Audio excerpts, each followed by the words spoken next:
Hi hello నమస్తే అందరికీ. Video చేసి చాలా రోజులైంది. ఫ్యాక్ట్స్ వీడియోస్ చేసి చాలా రోజులైంది. అందుకే ఇప్పుడు చాలా రోజుల తర్వాత ఫ్యాక్ట్స్ వీడియోస్ చేద్దాం అనుకుంటున్నా. నిజానికి కంటెంట్ లేదు వేరే వీడియోస్ చేయడానికి.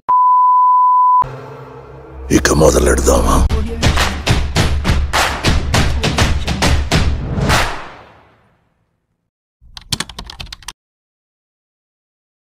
మీరు చాలా వరకు ట్రైన్స్ అనేవి బ్లూ కలర్లోనే ఉండడం గమనించుంటారు కదా.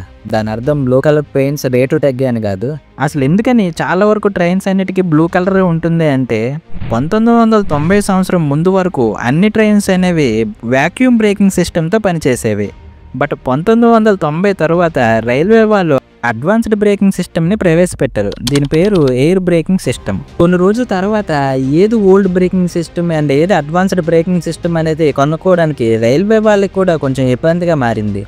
అందువల్ల ఓల్డ్ బ్రేకింగ్ సిస్టమ్ ఉన్న ట్రైన్స్ అన్నిటికీ red painting, air braking system ఉన్న అన్నిటికీ బ్లూ పెయింటింగ్ కొట్టేశారు. సో అందువల్ల కొత్తగా వచ్చిన ట్రైన్స్ అన్నిటికీ బ్లూ కలర్ పెయింటింగ్ ఎక్కువగా ఉంటుంది. ఇప్పుడైతే అన్ని ట్రైన్స్లో కూడా ఎయిర్ బ్రేకింగ్ సిస్టమే వాడుతున్నారు. అడ్వాన్స్ అయిపోయింది కదా అంతా. మీరు చాలా రీల్స్లో చూసే ఉంటారు కదా, ఐస్ వాటర్లో ఫేస్ని కొద్దిసేపు ఉంచి తీసి క్లీన్ చేసుకుంటూ ఉంటారు. కానీ ఇలా చేయడం వల్ల ఉపయోగం ఏంటో మీకు తెలుసా? మనం మార్నింగ్ లేవగానే చాలామంది ఫేస్ అనేది ఉబ్బినట్టు కనిపిస్తూ ఉంటుంది కదా.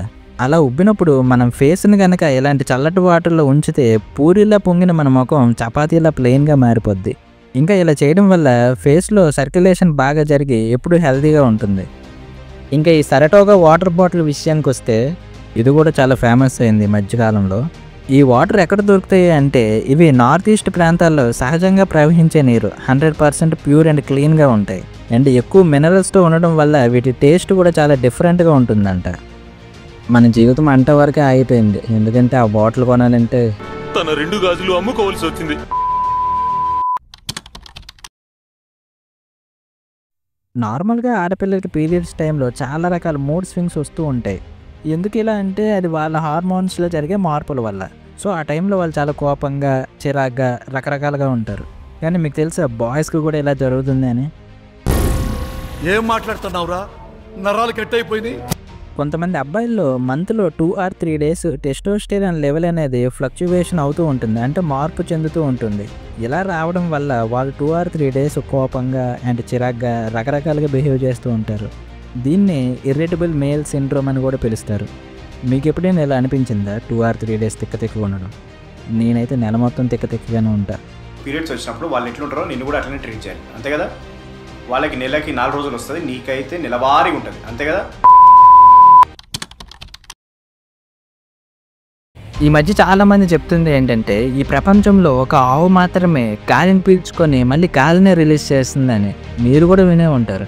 వినలేదే, చెప్పుకోవట్లేదేమో. ఇంకా లాక్కండి తెగుద్ది. నాకు అదే అనిపిస్తుంది. మరి నిజానికి ఆవు గాలిని పీల్చుకొని గాలిని రిలీజ్ చేస్తుందంటే అస్సలు కాదు.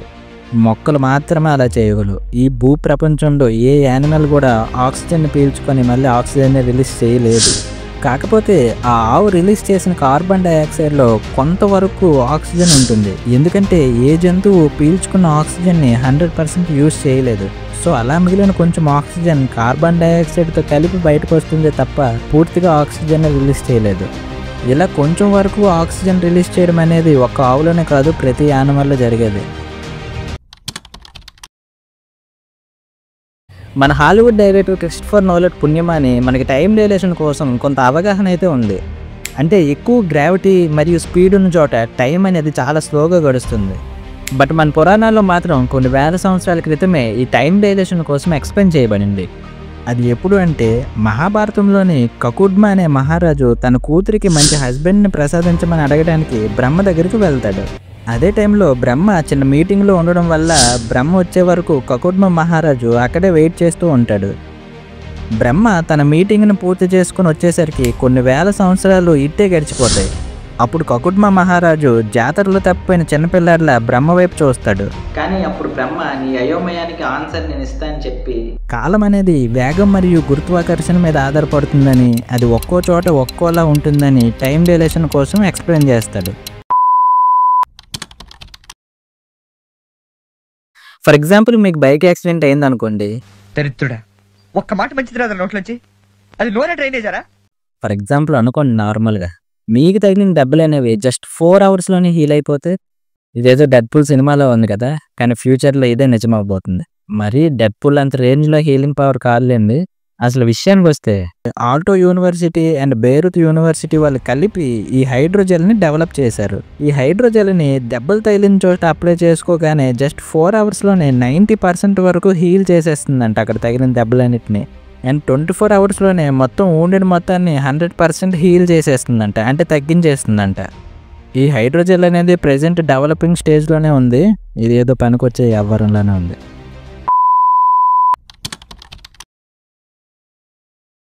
మీరు గ్రాఫిటీని ఎప్పుడైనా చూసారా? ఫారెన్స్లో ఎక్కువ గోడల మీద వేస్తూ ఉంటారు. చూడడానికి చాలా అందంగా కనిపించిన, బట్ ఎందుకని దీన్ని అందరూ ఇల్లీగల్ అంటారు? మనం కనుక గమనించినట్టయితే ఎక్కడ గ్రాఫిటీ కనిపించినా పోలీసులు వెంటనే అరెస్ట్ చేసి పట్టుకెళ్ళిపోతారు. బట్ ఎందుకు ఇలా? ఎందుకంటే గ్రాఫిటీని ఇల్లీగల్ అనడానికి మెయిన్ రీజన్ వాండలిజం. సింపుల్గా ఈ వాండలిజం కోసం చెప్పాలంటే వేరే వాళ్ళ ప్రాపర్టీని మనం యూజ్ చేసుకోవడం లేదా పాడు చేయడం. సో గ్రాఫిటీ ఎంత అందంగా ఉన్నా బాగున్నా వేరే వాళ్ళ గోడల మీద లేదా గవర్నమెంట్ ప్రాపర్టీస్ మీద గీస్తామంటే ఒప్పుకోరు కదా, పట్టుకొని చెక్కేస్తారు. అందుకనే గ్రాఫిటీ పక్కా ఇల్లీగల్. అలా అని గ్రాఫిటీ ఇల్లీగల్ అనడానికి ఒక్క వాండలిజమే రీజన్ కాదు, ఇంకా న్యూడిటీ పెయింటింగ్స్ అనేవి గోడల మీద గీయడం, ఇలా చాలా రకాల కారణాలు ఉన్నాయి. బట్ ముఖ్యంగా వాండలిజం. మీకు గులాబీ గ్యాంగ్ కోసం ఏమైనా తెలుసా, లేదా ఎప్పుడైనా విన్నారా? ఒకవేళ తెలియకపోతే ఈవిడ కోసం మీరు ఖచ్చితంగా తెలుసుకోవాలి. ఈవిడ పేరు సంపత్ పాల్ దేవి. ఈవిడికి 12 సంవత్సరాలకే పెళ్ళయింది. 15 సంవత్సరాలకే ఈవిడ తల్లయింది. ఈవిడ ఇంటి దగ్గరలో ఒక భర్త రోజు తాగొచ్చి వాళ్ళ భార్యని చితక్కొట్టేవాడంట. సమాజంలో గమనిస్తే 3 కొంపల్లో 2 కొంపలు ఎలానే తగలడ్డాయని ఈవిడ గమనించింది. సో ఇలా భర్తల వేధింపులకు గురవుతున్న భార్యలకి ఏదైనా సహాయం చేయాలని ఈవిడ కొంతమంది టీంని ఫామ్ చేసింది. వీళ్ళ టీం పేరే గులాబీ గ్యాంగ్. వీళ్ళ టీం పని ఏంటి అంటే, ఎవరైనా భర్త భార్యను వేధిస్తూ వీళ్ళకి గనక దొరికితే ఆ భర్తను పట్టుకొని చెక్కేస్తారంట. ఇంకొక ఇంట్రెస్టింగ్ థింగ్ ఏంటంటే, ఈ గ్యాంగ్ ఎదురుకర్రలు పట్టుకుని ఊర్లో తిరుగుతూ ఉంటారంట, ఎవడు దొరుకుతాడా చెక్కేద్దామా అని. సో ఉత్తరప్రదేశ్లో ఉన్న తెలుగు వాళ్ళు ఎవరైనా ఉంటే కొంచెం జాగ్రత్తగా ఉండండి. నేను ఎప్పుడు చెప్తూ ఉంటా కదా, నేను చెప్పే ఫ్యాక్ట్స్ మీకు రూపాయికి పనికిరావు అని. బట్ ఈ ఫ్యాక్ట్ మీకు పనికొచ్చే అవకాశం ఉంది. అదేంటి అంటే, మీరు ఫుల్గా తాగి వామిటింగ్ చేసుకున్నా, లేదా మీకు స్టమక్లో అనీజీగా ఉండి వామిటింగ్ చేసుకున్నా, చాలామంది ఆ స్మెల్ పోవడానికి చేసేది ఏంటంటే వెంటనే బ్రష్ చేసేస్తారు. బట్ అలా అస్సలు చేయకూడదు. ఎందుకంటే మీరు వామిటింగ్ చేసుకున్న తర్వాత మీ స్టమక్ యాసిడ్స్ అనేవి మీ నోట్లోకి వచ్చేసి ఉంటాయి. సో మీరు ఆ యాసిడ్స్తో పళ్ళు తోముకున్నట్లు వెంటనే బ్రష్ చేయడం వల్ల. సో అలా చేస్తే వెంటనే పళ్ళు డ్యామేజ్ అయిపోతాయి. సో అలా డ్యామేజ్ అవ్వకుండా ఉండాలి అంటే మీరు ఫస్ట్ ఆఫ్ ఆల్ వాటర్తో క్లీన్ చేసుకొని ఒక 30 మినిట్స్ ఆగి బ్రష్ చేయడం బెటర్.